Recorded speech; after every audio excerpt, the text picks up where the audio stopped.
Bonjour et bienvenue dans un nouvel épisode de Passer à l'acte le Mac. Je suis très content de vous retrouver ici en plein cœur de la Drôme provençale et plus particulièrement à Sauzet.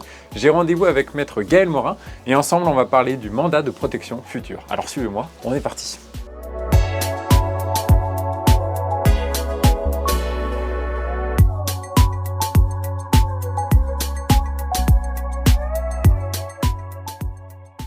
Salut Gaël. Et bonjour.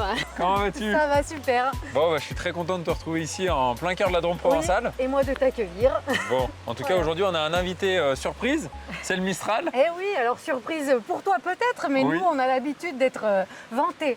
Oui, bon voilà, du coup on est servi. Tout à fait. Alors Gaël, aujourd'hui on va parler d'un sujet qui est important, qui touche la famille, c'est le mandat de protection future. Ça, c'est quelque chose qui arrive assez souvent dans les études? Oui, en effet, c'est des questions que se posent assez souvent nos clients et auxquelles je serai ravie de pouvoir t'apporter toutes les explications qui te seront nécessaires. Bon, c'est super. On va en parler dans la vieille ville de Sauzet. Oui. C'est parti? C'est parti. Allez, je te suis.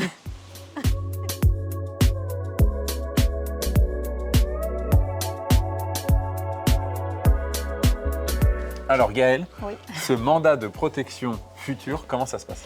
Eh bien, le mandat de protection future, c'est un contrat. Voilà. Ce contrat, il permet à chacun d'entre nous de confier nos intérêts patrimoniaux ainsi que les intérêts personnels de chacun d'entre nous à une personne de confiance, à quelqu'un qu'on aura nous-mêmes choisi pour le cas où on ne serait plus à même de gérer nos affaires. Ok. Voilà.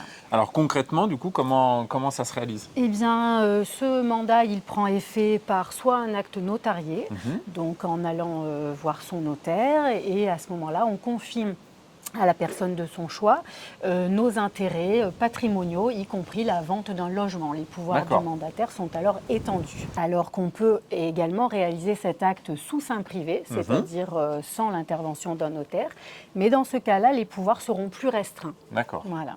Alors, quelle est la différence finalement avec la curatelle, la tutelle? Oui, c'est des choses qui sont plus en fait, complexes. la tutelle et la curatelle sont d'une part plus complexes, et puis la tutelle et la curatelle sont très encadrées et beaucoup plus compliquées à mettre en œuvre. Et dans ce cas-là, on ne choisit pas son mandataire. Ah oui, c'est imposé. Exactement. Ok.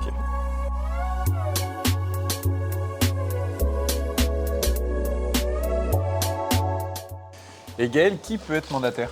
Alors, le mandataire peut être une personne de son choix, ça peut être un ami, une personne de sa famille, ses propres enfants, son conjoint.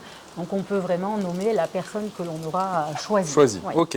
Et alors, est-ce que cette personne est obligatoirement une personne physique? Ça peut être aussi une personne morale? Ça peut être une personne morale, ça peut être une association qu'on aura par exemple choisi un mandataire qui sera en effet une personne morale. C'est tout à fait possible.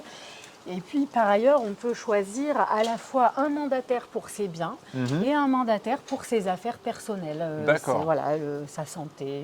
Ah oui, on peut choisir plusieurs mandataires. Deux personnes différentes, auquel cas on détermine dans le mandat les pouvoirs qu'on confie à telle ou telle personne. Ok. Voilà. Et puis, on peut également penser à nommer plusieurs mandataires. C'est-à-dire un mandataire principal et un mandataire qui viendrait en secours si la personne nommée en premier était empêchée, par exemple, de réaliser sa mission de mandataire.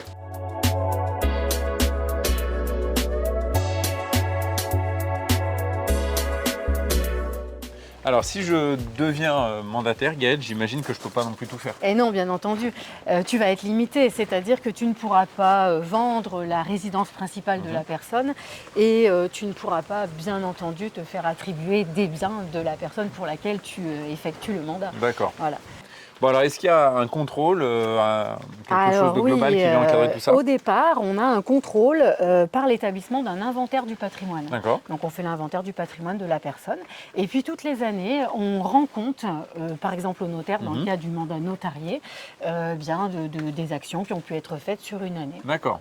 Voilà. Mais alors, si je ne suis pas héritier direct du mandant, est-ce que les héritiers, du coup, ont un droit de regard sur ce que je fais? Oui, bien sûr. Les héritiers de la personne, après son décès, ont la possibilité de demander un compte de gestion sur les 5 années, donc les archives des années précédentes. Ok, donc il faut tout garder. Il faut tout garder, au moins pendant 5 ans.